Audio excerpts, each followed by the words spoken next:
நண்பர் ஒருத்தர் என்னோட கொஞ்சம் வயசு மூத்தவர் தான். கல்யாண வீட்டுக்கு போயிருக்கான். நாங்க 2ம் சேர்ந்து ஒரு நண்பர் கல்யாண வீட்டுக்கு போனோம். திருமண வீட்டுக்கு. அவர் சுத்தி அடிச்சுட்டு வந்து அங்க 5 நிமிஷம் கழிச்சு தான் அந்த கல்யாண வீட்டுக்காரர் கண்ணுல விட்டாரு. அவரு எங்கள பார்த்தோனே, "வாங்க சார், வணக்கம் சார், வணக்கம் சார்ன்னாரு." 2 பேரும் வணக்கம் போட்டோம். அடுத்த கேள்வி கேட்டாரு, "சாப்பிட்டீங்களான்னாரு." நாங்க இன்னும் சாப்பிடல. மத்தியானம் கூட்டமா இருக்கு, சாப்பிடாம இருக்கோம். "சாப்பிட்டீங்களான்னு தானே கேட்டாரு. இது என்ன தப்பு?" இவர் உடனே என் கைய பிடிச்சு ஒரு அமுக்கு அமுக்குனாரு. அமுக்கு "அப்படி இருங்கண்ணே" அப்படிங்காரு. கொஞ்ச நேரம் கழிச்சு "வாங்க போவோம்" அப்படிங்காரு. "அண்ணே சாப்பிட்டுட்டு இருப்போம். ரூபாய் குடுத்து போயிட்டே இருப்போம்ண்ணே. கவர குடுத்து போயிட்டே இருப்போம்ண்ணே" அப்படின்னாரு. "எதுக்குண்ணே?" "அவன் சாப்பிட்டீங்களான்னு கேட்கானே நம்மள பார்த்து. எதுவும் சாப்பிட்டதே இல்லையா நம்ம எங்கேயுமே.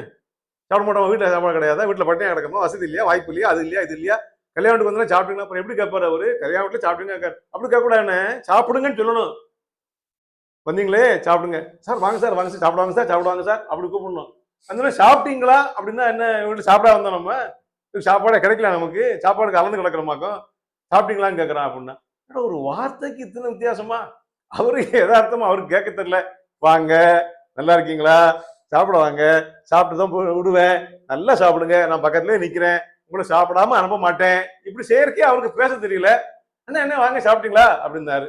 சாப்பிடாம திரும்ப வந்துட்டோம். அப்ப சில பேர் சாப்பிட்டீங்களான்னு கேட்டாலே அது கஷ்டமா இருக்குது. என்னென்ன சொல்லி எங்க போய் யார் யாரை எப்படி எப்படி குத்தம் என்ன மாதிரி அர்த்தம் வரும்னு கண்டுபிடிக்க முடியலையா? உலகத்துல வார்த்தை தான் முக்கியம்.